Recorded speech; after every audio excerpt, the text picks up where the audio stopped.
নিত্যদিনের মতো আবারও চলে এসেছি রান্নাঘরে সকাল সকাল।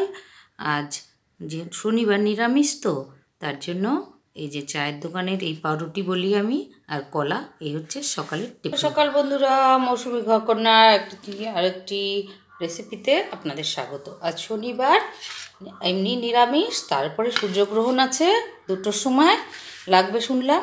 তো আজকে তাড়াতাড়ি করে সকালবেলা স্নান করে পুজো দিয়ে এসেছি, তারপরে রান্নাঘরে চলে এসেছি। সকালবেলা খাওয়া তো দেখালাম, আর দুপুরের জন্য নিম বেগুন সব একবেলার জন্য রান্না হবে, আর হচ্ছে সজনে ডাঁটার তরকারি আর গিমা শাকের বড়া, এই হচ্ছে একবেলার জন্য করব, কারণ গ্রহণে তো খাবার খেতে নেই, তার জন্য। চলুন রান্না করি, আপনাদের সঙ্গে শেয়ার করি। দুপাশে 2টো কড়াই বসিয়ে দিয়েছি। এখানে সজনে ডাঁটার তরকারি করব, এটা আর কি দেখাবো, এটা এখানে নিম বেগুনটা ভাজবো। নিম বেগুন আমি কীভাবে ভাজি সেটাই দেখাবো। এপাশে তেল দিয়ে দিয়েছি, এখানে নিম বেগুনটা ভাজবো। আর এপাশে কড়াই গরম হয়ে গেছে। নিম পাতাগুলো আমি কিন্তু তেল দিয়ে ভাজি না, শুকনো খোলায় নেড়ে নেব। আরও আগে ধুয়ে রাখলে আর একটু জল টেনে গেছে। এবার হালকা আঁচে নাড়িয়ে ভেজে নেব, তারপর ঠান্ডা হলে গুঁড়ো করে নেব। এবার এদিকে তেলের মধ্যে হলুদ দিয়ে দিয়েছি, যাতে ছিটে গায়ে না আসে। গরম হলে বেগুনগুলো দিয়ে ভেজে নেব। তেল গরম হয়ে গেছে ভালোই, এবার বেগুনগুলো আমি দিয়ে দিচ্ছি।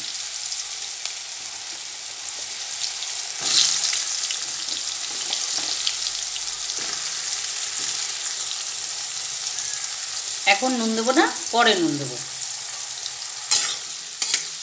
বেগুনগুলো ভাজার জন্য একটু বেশি তেল দিয়েছি, ছাকা তেলে ভাজবো, কারণ তারপরে সজনে ডাঁটার তরকারিটা বসিয়ে দেবো যেই তেল থাকবে। বেগুনগুলো দেখুন আমার ভাজা হয়ে গেছে সুন্দর করে। এবার আমি বেগুনগুলো একটা প্লেটের মধ্যে তুলে নিচ্ছি।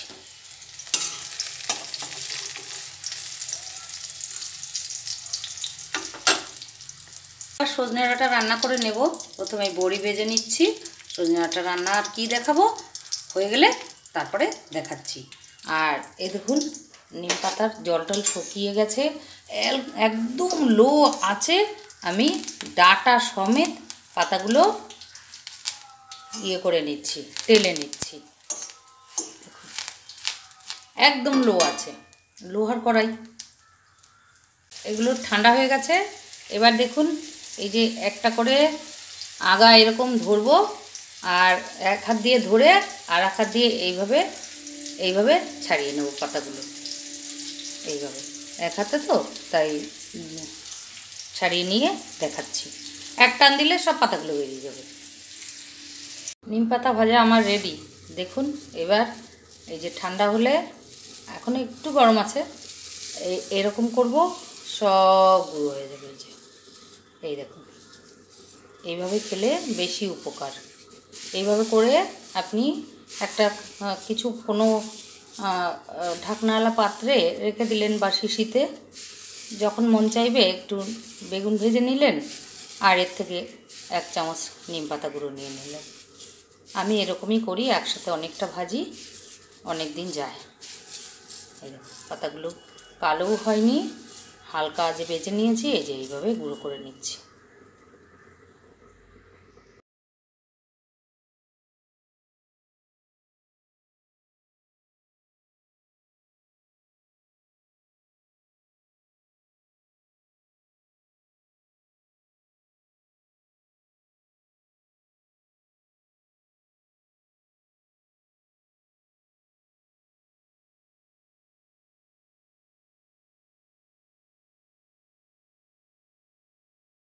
সকালের জলখাবার, তারপরে নিম বেগুন ভাজা হলো। এবার ক্যাপসিকাম দিয়ে, দই দিয়ে, মানে দই ক্যাপসিকাম তৈরি করে দেখাবো। খুব তাড়াতাড়ি সহজ পদ্ধতিতে শর্টকাটে তৈরি করে দেখাবো। আর 2-3টে পটল ছিল, তো ওগুলো নষ্ট হয়ে যাবে, তার জন্য ক্যাপসিকামের সঙ্গে পটলগুলো দিয়ে দিয়েছি। ওই জন্য পটলগুলো আগে একটু ভালো করে ভেজে নিলাম। আর তেলের মধ্যে আমি একটু হলুদ দিয়েছি, আর দিয়েছি মৌরি আর হাফ কাঁচা লঙ্কা ফোড়ন। আপনারা মেথি দিয়েও করতে পারেন। আমার কাছে মেথি ছিল না, মৌরি ছিল, তাই মৌরি দিয়ে করলাম। এবার ক্যাপসিকামগুলো সব দিয়ে ভালো করে কষিয়ে নেব। আর আরেকটা কড়াইতে শুকনো খোলায় আমি কিছু বাদাম ভেজে নিলাম। নিয়ে বাদাম একটা মিক্সচারের জারে বাদামগুলো তুলে নিচ্ছি। একটু ঠান্ডা হলে আধা গুঁড়ো করে নেব, মানে একদম মিহি গুঁড়ো করব না। এই যে মিক্সচারের জার নিয়ে নিয়েছি, আর কিছুটা আদা আর কিছুটা মৌরি আমি বেটে নেব। আদা আর মৌরি বাটা দিয়ে আমি করলাম। আপনাদের যদি ভালো লাগে দেবেন মৌরিটা, না হলে না দেবেন। এই দেখুন আমি একটু দানা দানা মতো করে আমি বাদামগুলো বেটে মানে মিক্সচার মেশিনে গুঁড়ো করে নিয়েছি। আর এদিকে আমার ক্যাপসিকামগুলো সমস্ত দেখুন হালকা করে কষানো হয়ে গেছে। হালকা আঁচে করতে হবে। আর হচ্ছে তারপরে আদা আর হচ্ছে মৌরি বাটাটা আমি এর মধ্যে দিয়ে দিচ্ছি। আমি কিন্তু আলাদা লঙ্কা দিইনি। আর আপনারা যদি লঙ্কা দেন তাহলে কাশ্মীরি লঙ্কার গুঁড়ো দেবেন, কারণ এটা তো লঙ্কা। আর আমরা একটু ঝালটা কম খাই, তার জন্য একটা কাঁচা লঙ্কা দিয়ে দিয়েছিলাম। তো আদা আর মৌরি বাটাটা দিয়ে ভালো করে আমি একটু কষিয়ে নিচ্ছি। এই যে দেখুন হালকা আঁচে কিন্তু কষিয়ে নিতে হবে।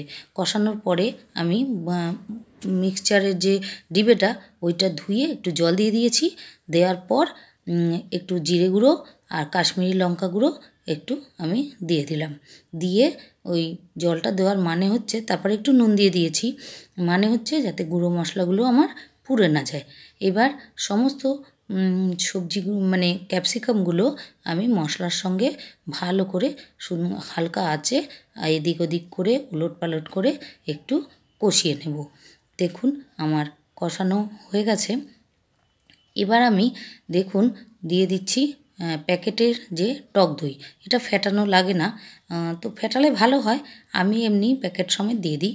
একটু বেশি করেই টক দইটা দিতে হবে, কারণ ক্যাপসিকাম লঙ্কা তো, তাই লঙ্কার মধ্যে ক্যাপসিকামের মধ্যে একটু বেশি করে টক দই দিলে এই রেসিপিটা খেতে কিন্তু দুর্দান্ত লাগে। এবার টক দইটা দিয়ে হালকা করে আমি আবার একটু নাড়িয়ে নিলাম। তার ফাঁকে একটুখানি জল দিয়ে দিয়েছিলাম, আর নুন একটু কম হয়েছিল তাই একটু নুন দিয়ে দিলাম। নুন দিয়ে এবার সুন্দর করে কষানো হয়ে গেছে। এবার এই যে ছোট্ট একটু গুড় আমি দিয়ে দিচ্ছি। আমরা তো চিনি খাই না, তো এই জন্য সুস্থ লোকেদেরও চিনি খাওয়া ঠিক নয়। রান্নায় মিষ্টি দেওয়া ঠিক না, কিন্তু যদি মিষ্টি খান তাহলে একটু গুড় খাবেন আপনারা, তাহলে শরীর সুস্থ থাকবে।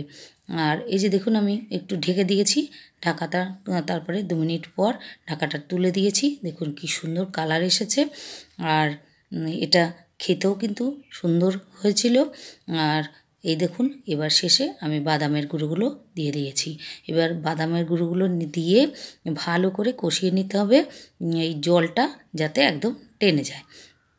হ্যাঁ, এবার বাদামের গুঁড়োটা দিয়ে সুন্দর করে কষালে দারুণ গন্ধ বেরোয় আর টেস্টও সুন্দর হয়। কারণ আমি বাদামটা তো শুকনো খোলায় ঢেলেছি, তেলে ভাজিনি, তার জন্য। এবার দেখুন আমার দই ক্যাপসিকামের রেসিপি একদম রেডি। তো কেমন করে করলাম সেটা তো আপনাদের দেখালাম। যদি আমার রেসিপিটা ভালো লাগে তাহলে একটি লাইক, কমেন্ট, শেয়ার করে আমার পাশে থাকবেন। আর যে সকল বন্ধুরা এখনও আমার পেজটিকে সাবস্ক্রাইব করেননি, প্লিজ বন্ধুরা আমার পেজটিকে সাবস্ক্রাইব করে আমার পাশে থাকার অনুরোধ রইল। আর যারা এখনও পর্যন্ত একটি লাইক দিতে ভুলে গেছেন তাহলে একটি লাইক দিয়ে দেবেন প্লিজ। আপনার একটি লাইক আমাকে সামনের দিকে এগিয়ে যেতে অনেক সাহায্য করবে। তো কেমন লাগলো আমার দই ক্যাপসিকাম রেসিপি একটু কমেন্ট করে জানাবেন প্লিজ বন্ধুরা। দেখুন আমার পাত্রে বেড়ে নিয়েছি, তো কেমন লাগলো জানাবেন।